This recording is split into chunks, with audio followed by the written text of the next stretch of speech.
réussir sa vie avec Dieu commence là. Fais ça, là. Là. Bien-aimé, 4 choses que chacun d'entre nous doit comprendre au sujet des pensées. Premièrement, les pensées peuvent te rendre heureux ou triste, positif ou négatif. Vous savez, il y a vu des gens, ils sont négatifs. Pourquoi? Parce que les pensées les rendent négatifs. Ensuite, les pensées peuvent te faire réussir ou échouer. Je n'ai pas dit le diable, j'ai dit les pensées. Que tu entretiens peuvent te faire réussir ou échouer. Encore, elles sont la racine de tes actions et déterminent ta destinée. Chaque fois que tu agis, c'est une pensée qui s'est déployée. En fait, c'est une pensée que tu as sémée, que tu as entretenue, qui se manifeste par une action. Les actions ne sont jamais engendrées par hasard, mais elles découlent des pensées qui ont été entretenues. Et la bonne nouvelle, quatrièmement, c'est que chaque personne sur la terre, née de nouveau, a le pouvoir de contrôler ses pensées. Ça, c'est une très bonne nouvelle. Chaque enfant de Dieu, né de nouveau, a le pouvoir de contrôler ses pensées. Donc, je peux contrôler mes pensées. Je peux contrôler mes pensées. Je ne suis pas obligé de penser comme je pense. Je peux les contrôler. Et vous voyez, notre condition extérieure est le reflet de nos pensées intérieures. Donc, ce qui m'arrive est la conséquence des pensées que j'ai entretenues. Mais quand on le parle, les gens disent, oh, mais ils sont en train de prêcher comme les gens du New Age. Non, non. Laissez-moi vous dire quelque chose. Tous ces coachs que vous voyez, qui enseignent la pensée positive, ont falsifié le concept premier de ce que c'est que la foi. Vous devez le comprendre. Le diable ne fait que falsifier. Les vrais coachs sont ceux qui connaissent Dieu. Bien-aimé, je peux te prendre et te coacher dans les Écritures et faire de toi la personne la plus brillante de la terre. Ton amen m'embête. J'ai dit ton amen m'embête. Vous voyez tout de suite quand je parle, il y a des gens peut-être pas ici qui sont mal à l'aise avec mon discours. Pourquoi? Parce qu'ils ont été formatés, surtout certains noirs, formatés à penser qu'ils sont les rébus de la société. Et que la dernière place était la leur. Bien aimé, les films américains ne sont pas la vérité. On verra ça tout à l'heure. C'est pas parce que dans les films américains, le noir est un vendeur de drogue que ta destinée est dans la drogue. C'est pas parce que la femme était une prostituée que tu dois finir jandou.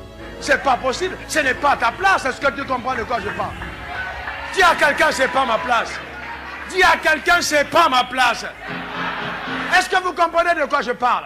Ce sont des clichés qui ont tendance à nous limiter et nous maintenir en infériorité. Mets la main sur ta tête comme ça, tu dis, moi je me libère de ces mensonges. Alléluia. J'ai voyagé plusieurs fois.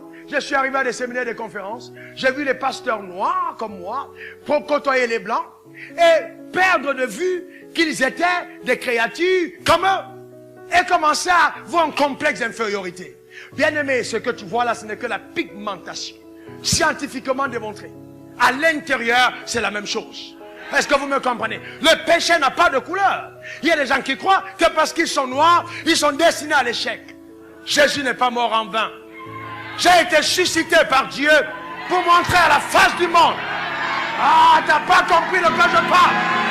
Tu comprends pas de quoi je parle. Est-ce que vous me comprenez? Et les noirs n'aiment pas entendre ça. Mais dis pas moi, j'aime la vérité. Dis encore, j'aime la vérité. Vous voyez, Jésus dit, prenez garde à ce que vous entendez.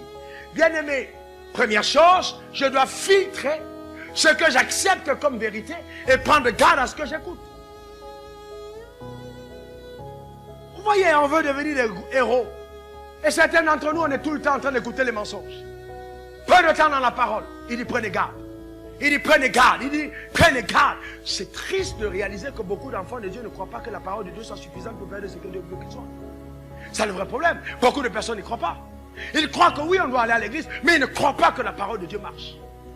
Je vais vous montrer comment ça marche. J'ai dit, ça marche. J'ai dit encore, ça marche. Cette parole marche. Il dit, prenez garde à ce que vous entendez. Il dit, on vous mesurera. Ouh là là. On vous mesurera de la mesure avec laquelle tu te seras servi. Quand j'ai découvert ça, je vais plus loin.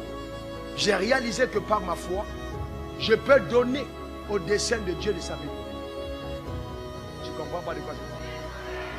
Ça veut dire si quelqu'un dit, oh Dieu m'a destiné à être secrétaire. Je peux étendre ma pensée à une dimension telle que j'accomplis d'abord le secrétariat, mais je surpasse le secrétariat pour devenir directeur général. Est-ce que vous me comprenez?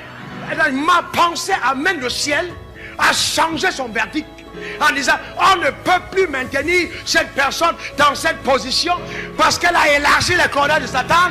On est au... Est-ce que vous me comprenez? Est-ce que vous êtes avec moi? Ouais, on te mesure de la mesure avec laquelle tu te seras servi. C'est pas pour prendre les offrandes. Non, non, parce que même la mesure que tu apportes dans l'offrande détermine comment est-ce que tu as vu la chose. Comment est-ce que tu as compris la chose. Qu'est-ce qui se passe avant que tu ne poses l'acte? La perception. La perception. On a une vague d'enfants de Dieu atrocement religieux. Venant à l'église, chantant, tapant les mains, dansant, transpirant, sans impact. Vous les entendez parler, ils ressemblent aux enfants des démons. Aucune influence, aucune odeur de Dieu. Pourquoi? Parce que la pensée n'est pas changée.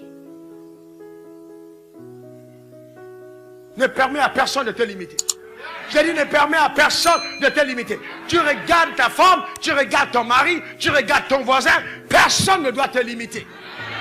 Vous savez, j'ai appris une chose. Si vous laissez le soin aux hommes de déterminer ce que vous serez toujours petit.